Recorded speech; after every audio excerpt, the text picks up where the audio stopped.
Good afternoon, ladies and gentlemen. Welcome to another exciting Propagandacast. Lehr with me, your host, Imperial Dane, master of analysis and propaganda. Today we're looking at the British sniper, the 55 caliber armor-piercing sniper, available to the British here from their second tier, that is their platoon command post at a nice 360 manpower. Puts them slightly more expensively than other snipers, but not by a frightful lot. He also stands up from other snipers because he's wielding a 50 caliber anti-tank rifle. This is the Boys anti-tank rifle, which obviously means he's a bit better versus vehicles than other snipers. So in that sense, there's already a huge difference there. And so look at the three snipers, they're so sort of, got more squad members, so they're harder to basically counter snipe and deal with easily. You got the German one, who's basically got a higher rate of fire in theory, though that's still losing some of it, but still also got the incendiary explosive rounds, so he's better at dealing with numbers. The British one, pretty good, as sounds like the others, but he's more specialised also on vehicles, so I suppose the British sniper is sort of more of an all-rounder. He can sort of deal with more threats at the same time, and he also actually is geared towards that. So you're certainly also paying for the fact that he can do a bit more, but again, not vastly a lot more. And he's certainly also quite potent in that sense. He also has a bit more effect to him killing units. I mean, he can actually get them up and cause huge plumes of blood, so there's a bit to that as well. Otherwise, standard stuff applies, cloaks and cover and so on, can hold fire.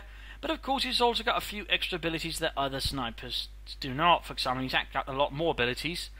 For example, he's got the ability to fire for critical shot, which allows him to basically, apply some kind of critical effect to a vehicle he shoots. It can be either to jams, damaged engines, stunned, or something like that. Basically meaning you got a chance of doing something nasty to the enemy vehicle, be it a Panther 4, a scout car, or the likes, and that only also makes it more difficult. So to be countered with certain lighter vehicles like the Kugelwagen, 2-2 will also struggle a bit dealing with the sniper, then particularly sort of at least properly screened.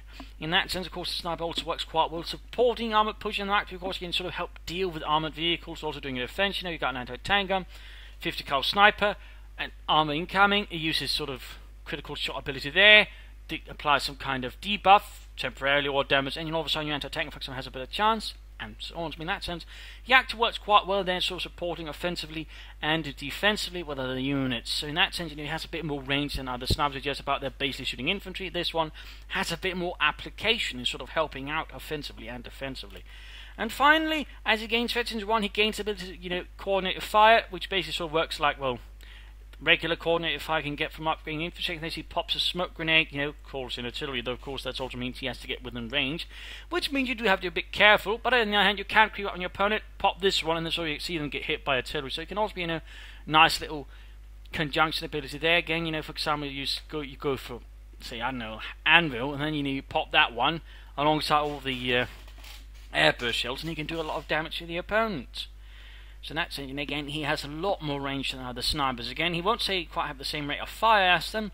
It won't be quite as hard to kill as the surge nowadays, again, in terms of counter sniper fire, but he'll still be tougher.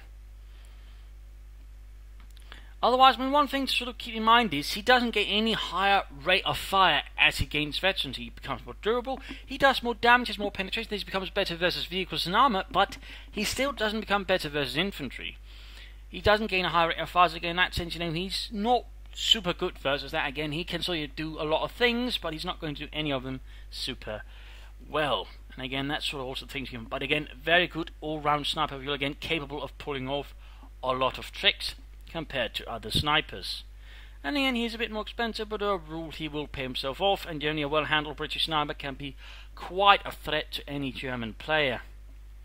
But as a general rule, always keep him screened, always be careful about having him move out on his own. Even if he's sort of decent versus enemy light vehicles, he can still end up in trouble, in particular, of course, with the, buff that all light vehicles have, versus another, so they have a higher chance of hitting him, so of course you still have to be careful. One wrong move here, but still, on the other hand, screened with infantry, he's certainly also going to be a lot difficult to deal with.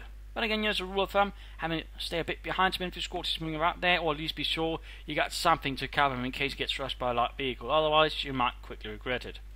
But again, overall, all-round sniper, pretty solid, can help deal with light vehicles, can again help offensively or defensively, dealing with sort of more higher threats as you sort of attack or defend.